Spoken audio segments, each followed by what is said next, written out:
Tonight. My mother was 33 years old when she died of ovarian cancer. I went and I found out I had colon cancer. At 33, when you find out you have a very aggressive cancer, you're thinking, I'm not going to be able to raise my children. An ABC 27 special presentation. When you're 33 years old and have no family history of any kind of breast cancer, you're kind of totally shocked. My oncologist said to me, you might want to have genetic testing. Exploring your DNA, genetics, and you. Sponsored by Penn State Health. Good evening, I'm Debra Pinkerton. Advances in genetic testing can now predict our risk for many types of cancer. Why is genetic testing important and who should get it? You'll find out tonight. And if you have questions at home, Amy Kemp, the host of Good Day PA, is here to tell you how to get them answered. Thanks, Debra. Specialists from Penn State Health Milton S. Hershey Medical Center are in the ABC 27 call center to answer your questions until 8 o'clock. You can call the number at the bottom of your screen, or you can email your question during the show to questions@abc27.com. Dr. Thomas McGregor and Dr. Lisa McGregor will answer your emails throughout tonight's show. All calls and emails are confidential, and I'll be back later in the show to share some of those questions with you. Debra. Thanks, Amy. A genetic test is all it took for a Berks County family to understand what had been passed down. Here's the Manbeck family's journey. We're going to be making Michigan rocks, which sounds kind of funny, but they are made with dates and walnuts, and they look like brown rocks when you make them. This is what the holidays are all about at the Manbeck house, making cookies. A cup of melted butter. Sure doesn't say large, because you know. No, the Crisco's in the other recipe. This is a cup of melted butter. Peggy and her daughters Beth and Kate have been doing this for as long as they can remember. Then we need a cup and a half of brown sugar. There's a long-standing tradition in my family of baking Christmas cookies. It's almost ridiculous, the amount of cookies we make each year. All right, which things go in next? That is typical. The walnuts and the dates go in, you can dump them in. Seriously? The recipe is from my grandmother, and to my mother. When my mother died, I got her cookbook. Peggy got the book when she was a teenager. Her mother died just before she turned 14. My mother was 33 years old when she died of ovarian cancer. She was diagnosed when she was 30. Years later, doctors diagnosed Peggy's brother with colon cancer at the age of 33. So it was kind of a wake-up call that there might be some cancer in the family, but not anything definitive. 20 years later, it became more definite when Peggy was diagnosed with colon cancer at 53. She had surgery and chemotherapy. At the end of chemotherapy, my oncologist said to me, you might want to have genetic testing. Genetic testing to find out if Peggy had Lynch syndrome. Lynch syndrome is the most common hereditary cause of colorectal cancer and endometrial cancer, although it does predispose to other types of cancers such as ovarian cancer, stomach and small intestine cancer, urinary tract cancers. In some families, it can predispose to brain tumors. At the time, Peggy chose not to go through genetic testing, but decided she would have her 3 children follow the guidelines set for colonoscopy screening for Lynch patients. Then they told me what we should be doing, how the children should get their colonoscopies between 30 and 35. I was a little bit younger than 30 when I had first gotten it done. And it came back negative. I had no polyps, I had nothing wrong. They said your colon is perfect. Peggy's son Ryan never had an early colonoscopy screening. He developed problems when he was 32 years old. I had this pain in my side. It started hurting really bad. I wasn't sure what was going on. I went to my doctors. So I went and I got a colonoscopy, and my doctor told me that I had colon cancer at that time. Surgeons resected Ryan's colon and removed his kidney, and he underwent 6 months of chemotherapy. I really didn't think that, you know, hey, I'm 32 years old. I really didn't think that I was going to have, you know, cancer like my mom. Realizing a possible connection with his mom, Ryan chose to go through genetic testing. I think I did it not necessarily just for me, but for everybody in my family, my sisters, my daughters, and their sons and their daughters. It did document that he has a mutation, a mistake in the MLH1 gene, which is one of the Lynch genes. Results Ryan needed to share with his sisters. I did encourage him to also speak with his sisters because these mutations pose risks not only for colon cancer, but uterine and ovarian cancer. My sisters and I, we talked, and they needed to go and get tested and checked out so they could get the screenings. I was scared, but not shocked or surprised, really, by having to go and get the testing. I was mostly scared, you know, a lot of pit in the stomach, kind of nausea, kind of fear, mostly for my kids and for my husband, but then also for my brother and my sister's kids. So both of Ryan's sisters, Beth and Kate, came in for genetic counseling and testing.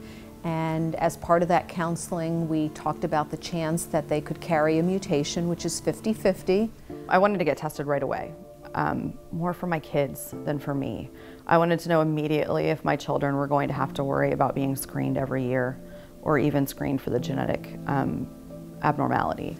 When the test results did come back, it showed that they did have Lynch syndrome, which now means that their children are at 50% risk.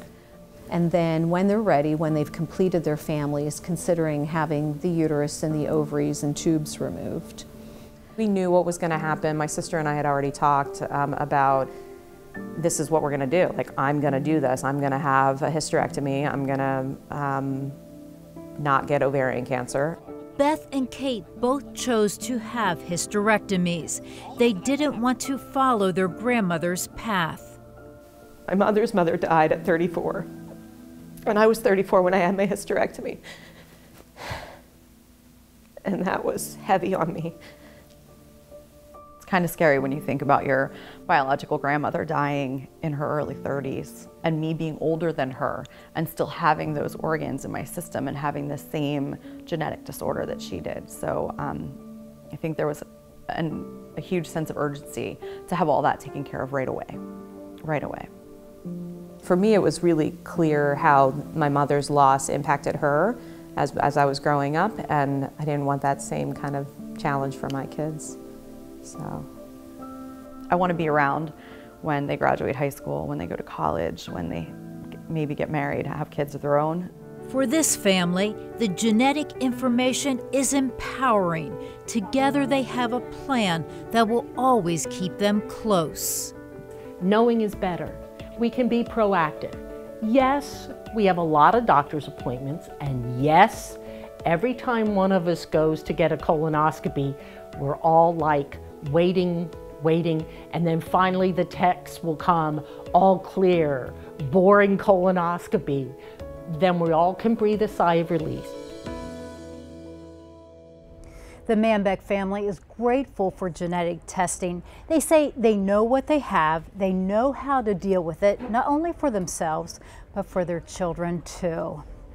Joining us now is Dr. Maria Breaker, a genetic counselor at Hershey Medical Center. Thanks for being here. Thank you. Genetic testing made a huge difference for the Manbeck family. It's really changed over the years, has it not? Yes, it has. You know, genetic testing for Lynch syndrome in particular has been available for about 25 years now, and it's made a big difference for this family because now that they know which family members have the mutation for Lynch syndrome, they can be managed differently.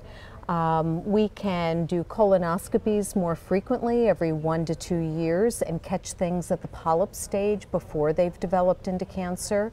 And we can also start the colonoscopies at a much younger age, 20 to 25, as opposed to waiting till 50, as is recommended for the general population. And for the women in the family, there's a concern for uterine and ovarian cancer. So once they've completed their childbearing, they have the option to consider removing the uterus and the ovaries. And do all patients at the Med Center with colon cancer get screened for Lynch syndrome? Yes, actually, as of 2016, Penn State Health developed a universal screening policy for all colorectal cancer specimens. So behind the scenes, those tumors are screened, and if the screening does raise concern for Lynch syndrome, a genetic counselor or a member of that patient's healthcare team will reach out to them to offer them an appointment for genetic counseling and testing. Now, what other types of genetic testing is available? Well, you know, most people are familiar with newborn screening as well as prenatal screening and testing, but really over the past years there have been a number of tests developed for different genetic conditions dealing with various medical specialties such as neurology, cardiology, infertility, and oncology, as we're focusing on this evening. And we had talked about the cost of genetic testing. That has gone down. Yes, in the years that we have been offering this testing, the cost has gone down exponentially. So whereas it may have been cost prohibitive for someone 20 years ago, I would strongly encourage that people look into it again. And there are more genes which we have the ability to test for these days as opposed to years gone back. Dr. Baker, we will talk with you in just a few more minutes. But why don't we check in with Amy Kim in the ABC 27 call center. Amy, how's it going over there? It is busy, Deborah. Everybody is on a phone call right now, or at least at my last check. The phone lines have been very busy. You can call 717-346-3333 until 8 o'clock tonight. Here to answer our first viewer question tonight, we welcome Dr. Thomas McGarity. He's a gastroenterologist. Here's our question for you. My maternal grandfather and my mother died of colon cancer. I have a history of Crohn's disease. Am I at risk of having colon cancer, and should I have genetic testing? Yeah, so her history of Crohn's disease puts her at increased risk for colon cancer. Her family history puts her at marked increased risk for colon cancer. So with her mother's history, her risk doubles or triples. So the average American has about a 1 in 20 chance of getting colon cancer in their lifetime. That risk now becomes 1 in 10, 1 in 8. Add her grandfather's history, the risk goes up even higher. So I think for her, particularly if the mother and grandfather develop colon cancer at an early age, genetic counseling and testing would be helpful. Thank you so much, doctor. So give us a call, get your questions in via email. We'll be right back.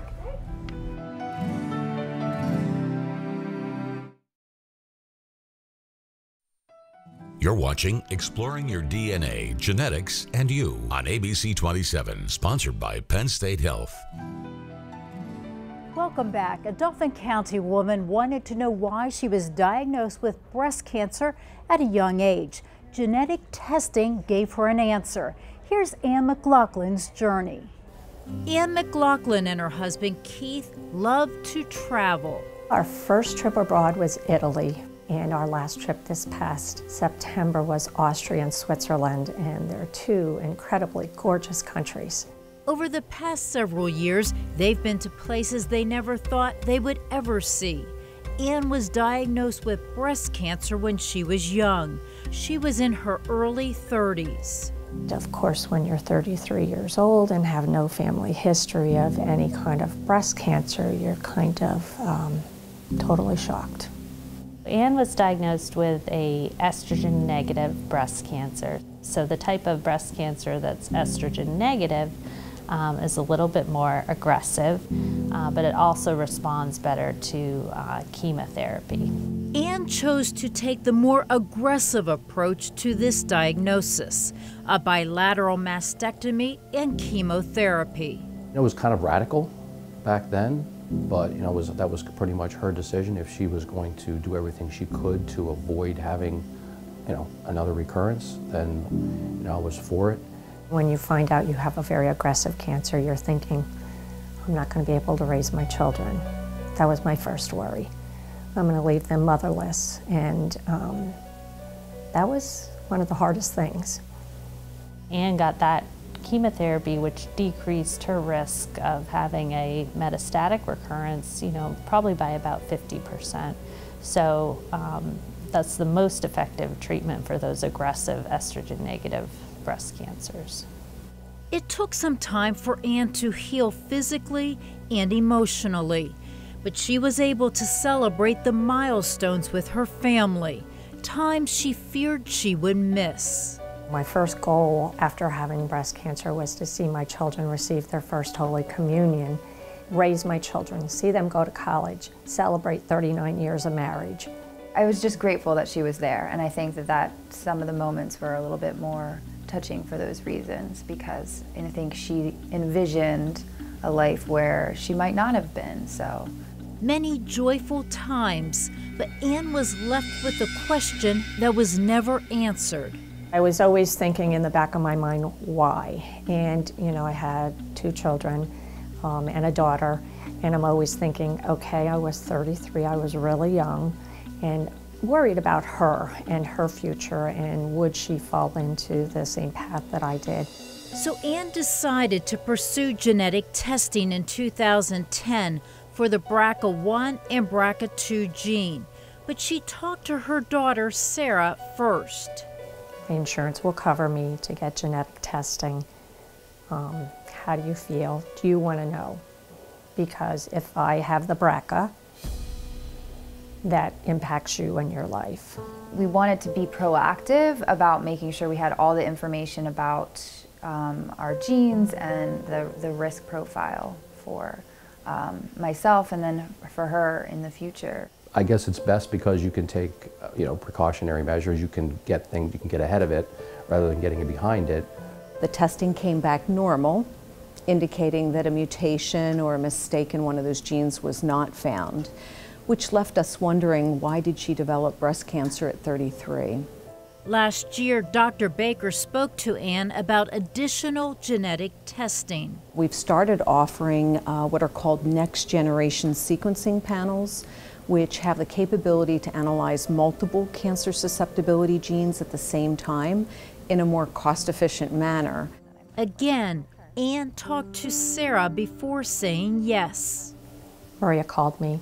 There's more testing. There's more options to kind of discover another gene. How do you feel about going through it? And she said, that's fine. I'm okay if you do it. So Ann was found to carry a mutation, or as they call it, a pathogenic variant in the PALB2 gene, which does pose a significant increased risk for breast cancer, anywhere from 17% to 58% up to 70 years of age. And when it came back positive, there was a relief on my part knowing, okay, now I know why. But on the other hand, it scared me for Sarah. What is her outcome going to be? Yeah, it was a lot. I mean, it was a bit overwhelming. Once you identify a mutation in one person, siblings have a 50% chance to carry the mutation, children have a 50% chance to carry the mutation, and in most cases, one side of the family or the other also is at risk. This year, Sarah decided to go through genetic testing. I thought it would be the best to know that information so I could stop worrying about it or make decisions about being proactive for my health. Waiting for Dr. Baker's call was difficult. I was in the middle of making dinner, and she had called at 6 o'clock, and she's like, I didn't want to wait. I got these results. I wanted to let you know that you were negative for the mutation, and it was such a sense of relief. It was a big moment for me, and I called my mom right away and let her know. She doesn't carry the gene, so it was like, yay. Had a happy ending to a difficult time. So it makes it easier, I think, for all of us to know that she doesn't carry the gene and the risk that I did. Ann is still curious as to what triggered the breast cancer. She wasn't aware of breast cancer history in her family. Dr. Baker is joining us once again. We saw that Ann had a couple of genetic tests done. How has it really changed over the years? In spring of 2012 is when the next generation sequencing panels became available, And these panels enable us to analyze a number of cancer susceptibility genes in a much more cost-effective way.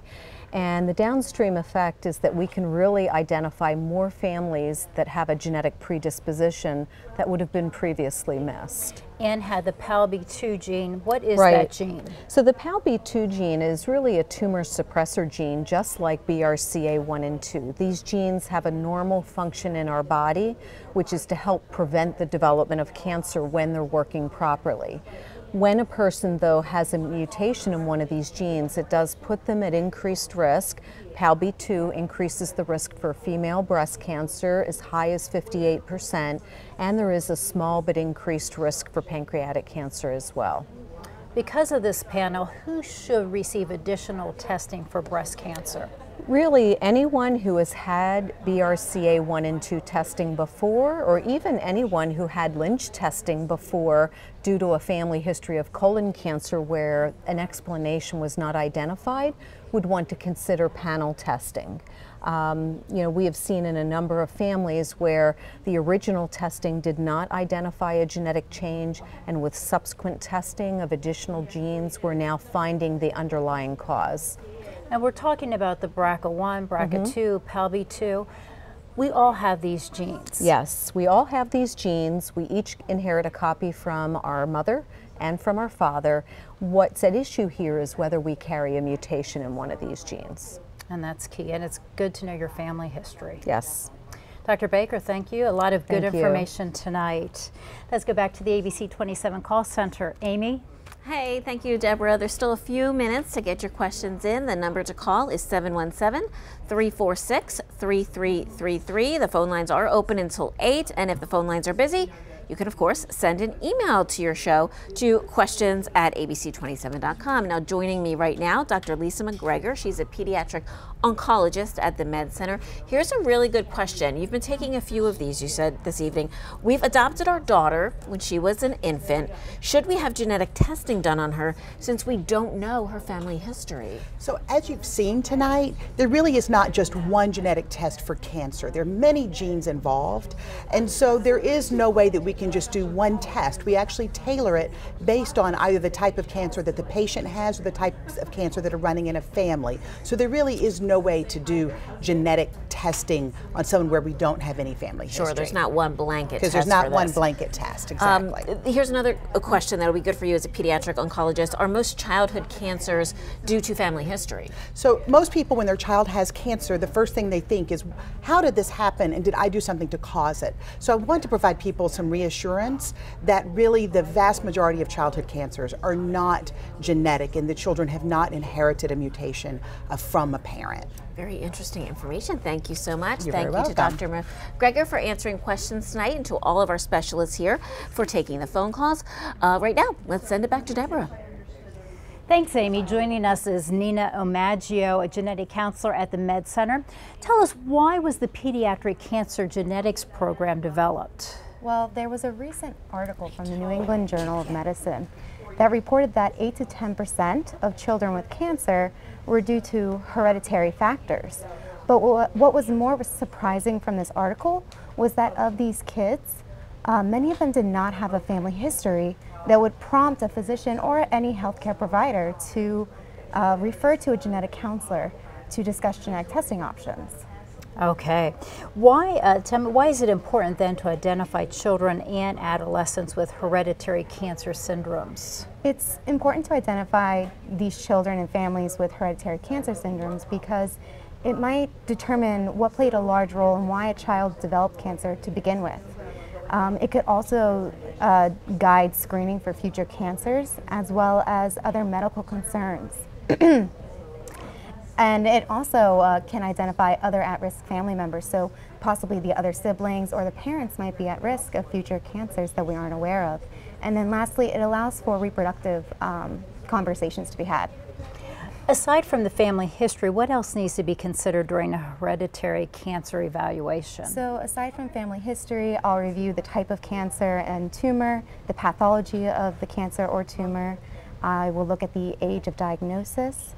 And all of this plays into whether or not there is a likelihood that the child might have a cancer. We also will look at any physical traits that might make us more suspicious for a susceptibility for a hereditary cancer syndrome, and whether or not there's even genetic testing options available. And how do you go about identifying patients? We've developed several different processes at Penn State Hershey. I attend 2 different tumor boards where oncologists and pathologists and surgeons will discuss difficult cases. And at those meetings, I will speak up if I feel that a child really should meet with me to have an evaluation done.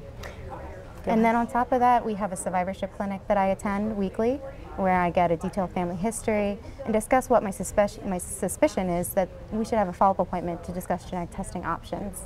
And ultimately, my goal is that every child in our oncology clinic that is diagnosed eventually meets with a genetic counselor to get a family history and at least an introduction to our services, and in hopes that we will identify the families and kids that need counseling and testing the most. Because it is very important. Yeah, I mean, this genetic testing makes a huge difference, as we've seen tonight. Yes, certainly. And I have to thank the 4 Diamonds for hiring me to lead and develop this program. Okay, Nina, thank you for being with us tonight. And we want to thank you, our viewers, for sharing your stories and sending in your questions. If you would like more information, or if you would like to schedule an appointment with a genetic counselor at the medical center, call 800-243-1455 or visit online at hmc.pennstatehealth.org and search for genetic counseling. Thanks for watching tonight. We wish you good health.